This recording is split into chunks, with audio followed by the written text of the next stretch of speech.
I've ended a rage state. Yeah, honestly.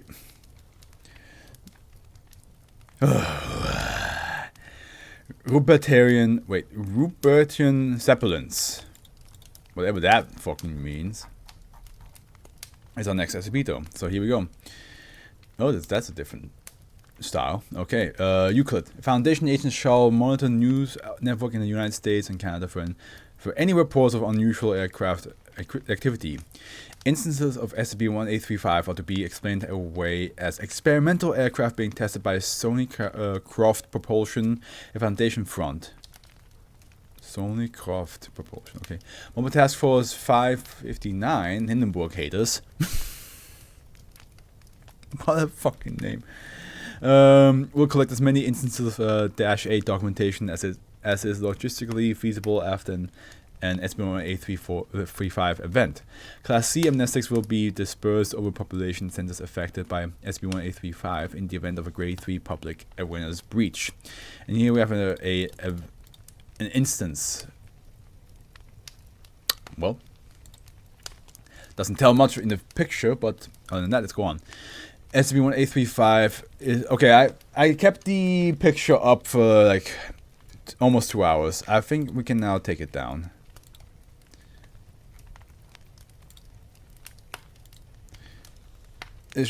Like 5 SCP videos have that picture up now.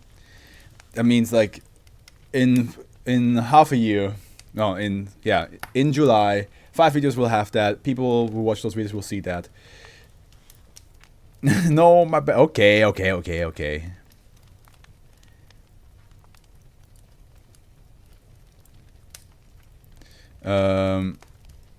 You want that picture so badly? Okay. Here you go. You can keep it. For today's stream, the picture shall stay here. I was about to be like, well, should we have 10 videos with that picture up? And I was like, yeah, okay, of course. It benefits Nuke a lot more if I do have 10 videos up. But I was also thinking that maybe like it might be up there for too long. But at the same time, it doesn't harm anybody except, you know, people that harm children. SCP-1835 is the designation given to the series of anomalous aircraft that have manifested throughout Canada and northern United States since 19. These aircraft strongly resemble rigid airship dirigibles used throughout the late 19th and early 20th century. However, close examination of their external frame has revealed technological sophistication far beyond that of the last rigid airships used before their widespread replacement by airplanes after World War II. With some researchers hypothesizing technological advancement surpassing the few rigid airships currently in use around the world. Shortly after I told Valkyrie about the comment on Reddit and she immediately was like, let me go to war for you, but they forgot the Reddit password. Of course she did. Of course Valkyrie did. Shortly after manifesting, SCP-1835 instances will travel in a straight direction at an average speed of 60 kilometers per hour, maintaining this course for between 20 to 40 minutes before manifesting again.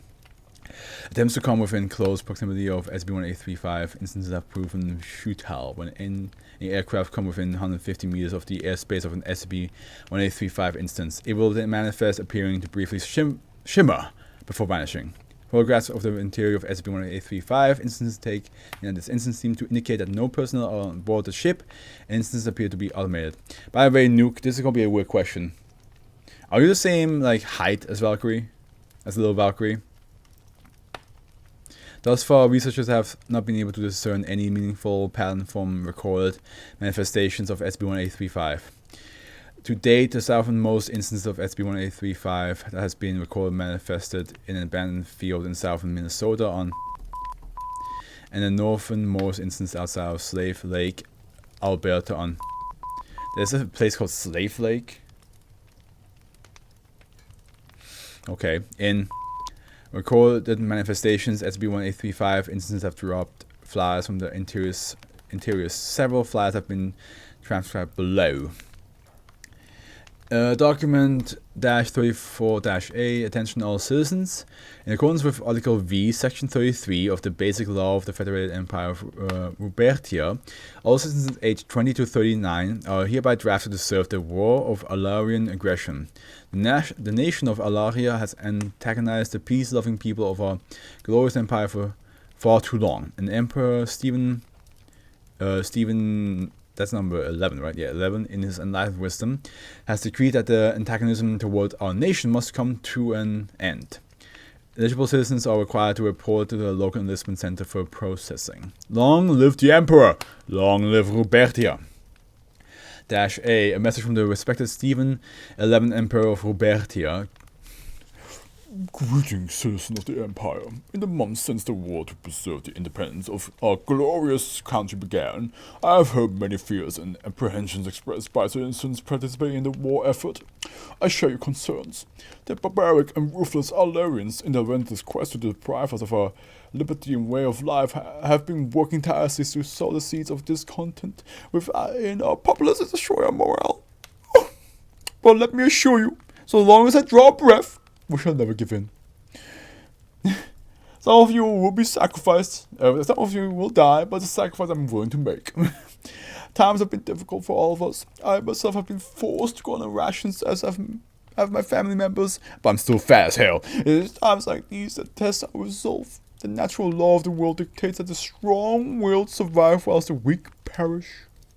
And as the Rupertians, we are the strongest, most honorable people on the face of the earth. And it is the will of the cosmos that will drive the invaders from our country and secure peace and prosperity for our progeny. I encourage all citizens to report any potential Alarian spies and sympathizers to the proper authorities with due haste, as the citizenry must be united in our war effort. Traitorous sympathizers such as recently executed Michael Sumptic will not be tolerated on our soil. It is your duty to your country and the cosmos to remain united in the face of the gravest threat to our existence in living memory. I thank you all for your continual efforts to ensure our success. The loyal patriots of the Information Ministry will keep you updated on the progress of the war. Regards, respected Stephen 11, Emperor of the Rupertia. Long live the Emperor. Long live Rupertia. Now I'm quite a lot taller. We talked about it earlier. I wore heels today, but I'm already like, hey, you're my height. When they want to fight me, I always tell them they can smack my knees at best. When they want to fight me, document -59-8. So, I'm sorry, but you don't get one of the nicknames that Valkyrie has. You're too tall for that.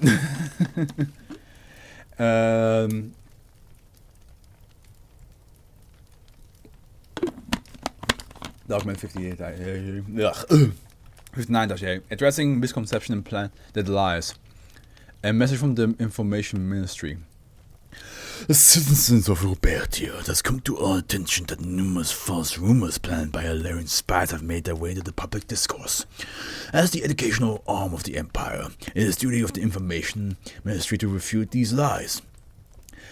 Alarian soldiers have not infiltrated Rupertian territory. Since the initial invasion, all Alarian soldiers have been repelled. Reports indicate otherwise are false propaganda. 2. Casualties are set at a sustainable level, and our reserves are filled with healthy soldiers ready to do their duty to the Emperor and country. 3. Rupertian citizens of Alarian ancestry have indeed been relocated for the duration of the war effort. However, this has not been done to question their patriotism, merely to ensure their safety. 4.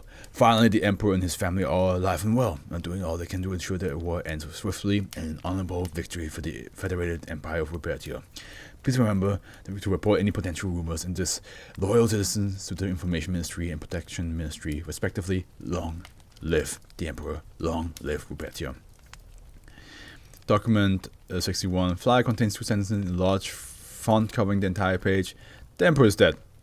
Long live Rupertia. Well, fuck. You just told me he was okay. Well, what is it? Is he dead? Is he alive?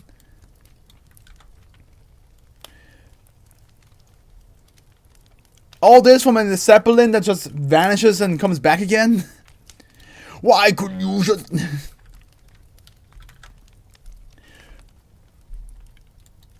Long live the Emperor, long live Rupertia. Personality makes up for the height. Like, I have a bunch of friends who are the height of Valkyrie. Actually, they're smaller than her. So, I started calling him Little. So we have Little Nugget, who is has been my friend since I was like 16. from Australia. Then we have Little Goddess, who has been one of my closest friend / long distance girlfriend for also 16, like since I was 16, so like 12 years. But of course our relationship is now back to friendship, no more like love relationship anymore. And then there's Valkyrie, why of course I call her Little Valkyrie. That's the whole reason why she called her Twitch name like a Valkyrie, like Phoenix or Valkyrie thing. Yeah, I know there is a whole BDSM thing, but that was not the like, because I named them that before I even knew that there was a thing in the BDSM community, that like you have the little, and that's like how, like, you know, the whole like brat subgenre of it. I did not know that when I named them this. But I'm also not going to change it because they all like the nicknames. The only one who knew about the BDSM one was Little Goddess, because she was like, "Are you sure?" And I was like, "What do you mean?" I went away for 2 minutes. What the fuck are we talking about? You gotta figure that out yourself, man. You already know quite a bit about BDSM, evidently. Yeah, afterwards. Afterwards I did, because Little Goddess explained it to me. Because she is in that is that a culture?